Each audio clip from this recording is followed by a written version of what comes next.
राष्ट्रीय पदाधिकारी हैं, सारे बड़े नेता आ रहे हैं। मैं उनका नाम बता दे रहा हूँ आपको। आशा जी हैं, महासचिव हैं ऑल इंडिया बीमा इंश्योरेंस एसोसिएशन के। कॉमरेड वी रमेश हैं जो हैदराबाद से आने की जिनकी बात हो रही थी, ये अध्यक्ष हैं ऑल इंडिया बीमा इंश्योरेंस एम्प्लॉइज एसोसिएशन के। कॉमरेड अमानुल्लाह खान हैं, ये पूर्व अध्यक्ष रह चुके हैं उसी संगठन के। Comrade K Venugopal, comrade V S. Ravi, comrade Ashok Tiwari, comrade Harshad Popat, comrade Sanjeev Sharma, Raju Nigam ji आपके बीच में बैठे हैं, कॉमरेड रवि चतुर्वेदी जी और आर.डी. आनंद जी यहाँ हैं। अधिवेशन के बारे में अधिवेशन ये मुझे लगता है कि फैजाबाद के लिए बहुत ही सुंदर अवसर है कि यहाँ इतना महत्वपूर्ण अधिवेशन हो रहा है। और जो भारत की सबसे जुझारू ट्रेड यूनियन संगठन है, जो लगातार राष्ट्रीय अंतर्राष्ट्रीय मसलों पे जिनका अपना एक विचार होता है, उसको बहुत अच्छे से वो उस डिस्कोर्स को लेके चलते हैं और लोगों की समस्याओं को उठाते हैं। जिस तरह से बेरोजगारी बढ़ रही है, सरकार का जोर आप देखिए, मैं शिक्षा सेक्टर से आता हूँ, वहाँ भी प्राइवेटाइजेशन का जोर है, कोई क्वालिटी पे ध्यान नहीं दिया जाता है, उच्च शिक्षा को भी तो ये पूरा जो प्रवृत्ति है सरकार की एंटी पीपुल है, जन विरोधी है। सिर्फ निजीकरण से निजीकरण सबसे बड़ा मतलब ये करेंगे कि सरकार लगातार निजीकरण ही कर रही है, महत्वपूर्ण भूमिका सब रही है। एल.आई.सी की बहुत महत्वपूर्ण भूमिका रही है और एल.आई.सी की इस सम्मेलन में भी उसी विषय पर मंथन करने के लिए लोग इकट्ठा हो रहे हैं। एल.आई.सी ने बढ़ के इनिशिएटिव लिया है निजीकरण के खिलाफ, क्योंकि एल.आई.सी जिसका भारत की जीडीपी में लगभग 25% मतलब चौथाई हिस्सा है, और जिसने आज़ादी के बाद से ही लगभग 50 लाख करोड़ का योगदान आपके जो बेसिक इंफ्रास्ट्रक्चर का डेवलपमेंट है उसमें लगाया आपने।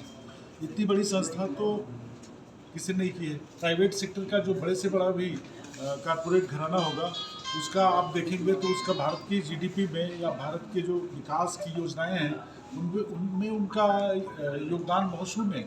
कॉरपोरेट की जो खुली लूट है, यह सम्मेलन मेरे ख्याल से उसके लिए एक बड़ा संदेश देने वाला साबित हुआ। क्योंकि देखिए जिस तरह से उत्तरोत्तर सरकारें आती गई हैं, सब के सब कारपोरेट परस्त और उनकी नीतियों की समर्थक रही हैं। तो ये जो नीतियां हैं सरकार की जो जन विरोधी हैं और जिनमें लगातार पब्लिक सेक्टर पे निगाह है, जो भी मुनाफे वाली कंपनी है। और आप देखिए कि कोई भी रिस्पॉन्सिबिलिटी सोशल सिक्योरिटी की ये सरकारें नहीं लेना चाहती। शिक्षा का प्राइवेटाइजेशन कर रहे हैं, वो कह रहे हैं कि भाई आप अपना फंड का जुगाड़ करो। विश्वविद्यालय प्राइवेट खुल रहे हैं, विदेशी विश्वविद्यालयों को कैंपस उपलब्ध कराया जा रहा है। आपके पास जब सेंटर ऑफ एक्सीलेंस हैं, बड़े बड़े यूनिवर्सिटीज़ हैं, बड़े बड़े संस्थान हैं, उनको ना मदद करके आप जो है उसको प्राइवेट के हाथ में दे रहे हैं। तो आप किस तरह से आप देखिए कि नई एजुकेशन पॉलिसी है, किस तरह से उसने पूरी उस शिक्षा को पटरी से उतार दिया। तो ये बहुत ही गंभीर विषय है। ये हमारे आपके भविष्य से, हमारे आने वाली पीढ़ियों के भविष्य से जुड़ा हुआ बहुत गंभीर मुद्दा है। तमाम दुनिया के देश हैं जहाँ स्वास्थ्य और आवास और भोजन और बच्चों की शिक्षा ये फ्री में देते हैं अपने नागरिकों को। हमारे यहाँ कोई सोशल सिक्योरिटी नहीं है। सोशल सिक्योरिटी के नाम पे जो पेंशन था उसको भी खत्म कर दिया गया है। अभी नया उसी को बदल के हमारे यहाँ कहावत है ना कि सत्यार बनिया क्या करे, इसको ठीक धन उसको ठीक करे। तो अभी ओपीएस यूपीएस लेके आए, मतलब अभी एनपीएस था, ओपीएस था, एनपीएस हुआ, फिर वो यूपीएस हो गया। तो ये जो नाम बदल के ठगने की कोशिश होती है, जिसमें कोई भी पॉलिसी चेंज नहीं होता है, चीज़ें वही हैं, उनको नए बोतल में पेश कर दिया जाता है। तो ये जो इसके प्रति इसके खिलाफ जो अवेयरनेस है, लोगों में जागरूकता है, उसको फैलाने के काम इस तरह के जो महाधिवेशन होते हैं करते हैं, जहाँ बहुत सारे लोग, जुझारू लोग, ट्रेड यूनियन संगठनों से जुड़े लोग वो आते हैं और वो पढ़े लिखे बुद्धिजीवी होते हैं और वो उन चीज़ों को एक्सप्लेन करते हैं, वो अपने तरीके से बताते हैं। तो एक मेरे ख्याल से ये फैज़ाबाद के लिए बहुत ही ऐतिहासिक घटना है कि इतना बड़ा महाधिवेशन यहाँ हो रहा है। और ये मेरे ख्याल से एक बहुत बड़ा संदेश जो हमारे आसपास की जनता है, हमारे आसपास के ज़िले हैं, कई ज़िलों को, पूरे इस इलाके को एक संदेश देने में सक्षम होगा, जहां हम अपने अधिकारों के प्रति। इस अधिवेशन में सर कितनी की संख्या में भीड़ हो जाएगी? इस अधिवेशन में लगभग अभी तक जितने डेलीगेट्स का है, मेरे ख्याल से 500 के आसपास हैं। और कल जो रैली में 600 लोग के आसपास रहेंगे और 3 दिन के अधिवेशन में करीब 350-400 लोग रहेंगे। उत्तराखंड में काम करती है, उसके कर्मचारियों का ये 30वां अधिवेशन यहाँ फैजाबाद में हम लोग आयोजित कर रहे हैं। और इस फैजाबाद में जो विषय रहेंगे इस कॉन्फ्रेंस में, उसमें मुख्य तौर पे 2 विषय हैं।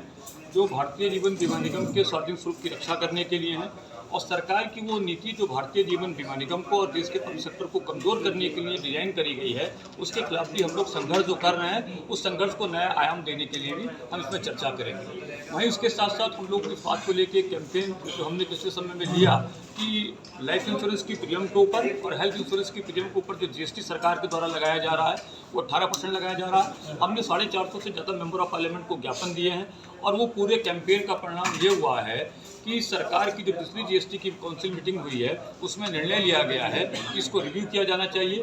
ग्रुप ऑफ मिनिस्टर्स का एक गठन किया गया है जो इसके ऊपर चर्चा करेगा। नवंबर के महीने में मोटे तौर पर हम लोग समझ रहे हैं कि इसके ऊपर रिव्यू करके कम किया जाएगा, जिससे देश के 143 करोड़ लाभान्वित होंगे, उनको कम प्रीमियम के आधार पर लाइफ इंश्योरेंस का बीमा भी मिल पाएगा और उसके साथ साथ उनको हेल्थ इंश्योरेंस भी मिल पाएगा, जो एक बहुत बड़ी राहत देश के लोगों के लिए होगी। वहीं इसके साथ साथ हम लोग ये भी जानकारी देना चाहते हैं कि इस हिंदुस्तान को बनाने में भारतीय जीवन बीमा निगम का एक अभूतपूर्व योगदान है और 56 से लेकर 2024 के बीच में भारतीय जीवन बीमा निगम ने अपनी फाउंडेशन के जो उद्देश्य थे, इसकी स्थापना के जो मूलभूत सिद्धांत थे कि भारतीय जीवन हिंदुस्तान के लोगों को कम पैसे पे सामाजिक सुरक्षा प्रदान करना और जो पैसा उनके द्वारा हम एकत्रित करेंगे उस पैसे को देश के विकास के लिए सरकार को उपस्थित कराना। हमने 50 लाख करोड़ से ज़्यादा की धनराशि हिंदुस्तान की सरकारों को समय समय पर प्रदान करी है, जिसका परिणाम ये हुआ कि देश के अंदर जितना भी सरकार के द्वारा विकास किया जाता है उसमें चौथाई विकास जो है वो भारतीय जीवन बीमा निगम के पैसे से किया जाता है।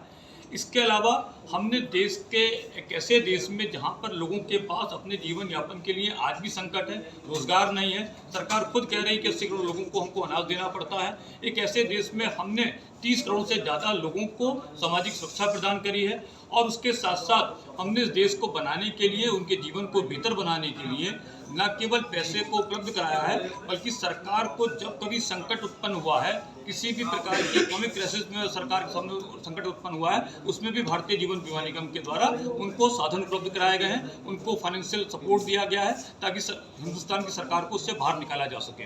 वहीं इसके साथ साथ हम लोग इस सम्मेलन में इस बात को लेकर भी चर्चा करेंगे कि इस देश के अंदर बेरोजगारी एक बहुत बड़ी समस्या है और इस बेरोजगारी को दूर करने के लिए न केवल जितने सरकारी पद सेंट्रल गवर्नमेंट में खाली पड़े हुए हैं, स्टेट गवर्नमेंट में खाली पड़े हुए हैं, उनमें भर्ती की जानी चाहिए। भारतीय जीवन बीमा निगम में भी आज की तारीख में एक कर्मचारी के द्वारा 8000 से ज़्यादा पॉलिसियों की सेवा प्रदान की जा रही है।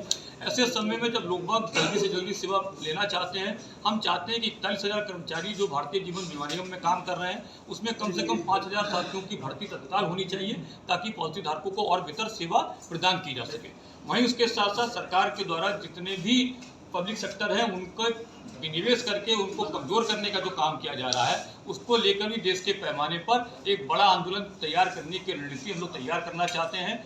और मूल रूप से all India insurance employees association संविधान के अंतर्गत जो अधिकार हिंदुस्तान की जनता को मिले हुए हैं उन अधिकारों को लगातार कमजोर करने का काम किया जा रहा है, उनको खत्म करने का काम किया जा रहा है। उस लोकतांत्रिक आवाज़ को भी हम चाहते हैं कि संविधान के मुताबिक ताकत मिली रहनी चाहिए, लोगों को रोजगार मिलने चाहिए, लोगों को अपनी बात को कहने की शक्ति मिलनी चाहिए। उन सारे को विषय को लेकर हम लोग इस 3 दिन के सम्मेलन में चर्चा करेंगे और उसके आधार पर न केवल फैजाबाद की जनता के सामने एक वैकल्पिक नीतियों को प्रस्तुत करेंगे और देश के जो डेमोक्रेटिक मूवमेंट के लोग हैं, जो हिंदुस्तान की जनता, उनके सामने भी एक वैकल्पिक खाका खींचेंगे जिस रास्ते पे चलकर ही हिंदुस्तान की आज़ादी के लिए जिन लोगों ने अपने पड़ों को सर किया, शहीद आजम भगत सिंह के द्वारा, राम प्रसाद बिस्मिल के द्वारा, असफुल्ला खान जी के द्वारा, सुभाष चंद्र बोस के द्वारा, उन सारे लोगों के सपनों को साकार करने के लिए एक बेहतर हिंदुस्तान जहां लोगों को सुख और शांति के साथ जीवन यापन करने के लिए संविधान के मुताबिक माहौल मिल सके, हम उसके लिए काम करना चाहते हैं। सर, ये अधिवेशन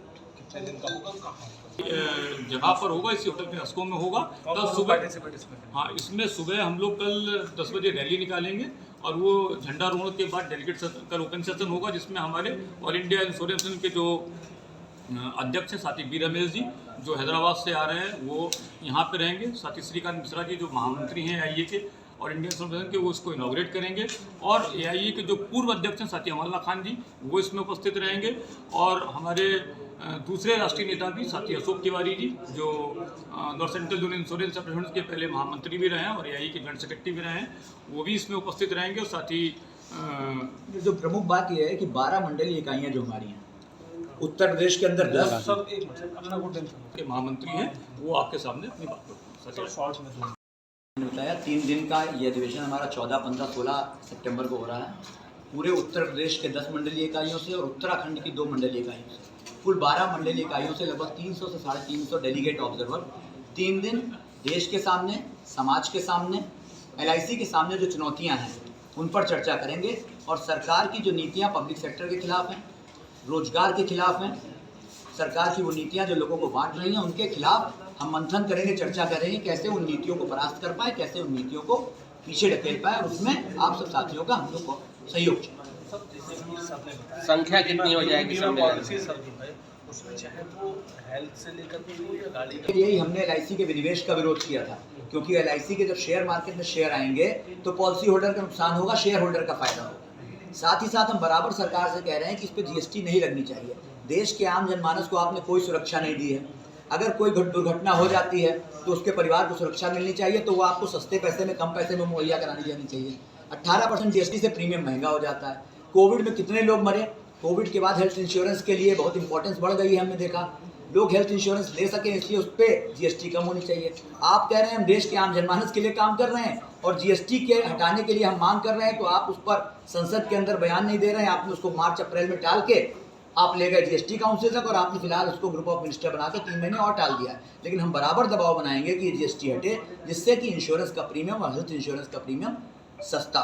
और इस 3 दिवसीय सम्मेलन में जो लगभग 400 के करीब लोग 3 दिन पार्टिसिपेट करेंगे, डिबेट करेंगे, वो निश्चित तौर पर कोई रूपरेखा तैयार करेंगे आने वाले समय में सरकार की नीतियों को पीछे रखेंगे। मैं राजीव निगम, मैं north central zone insurance employees federation का महामंत्री हूँ।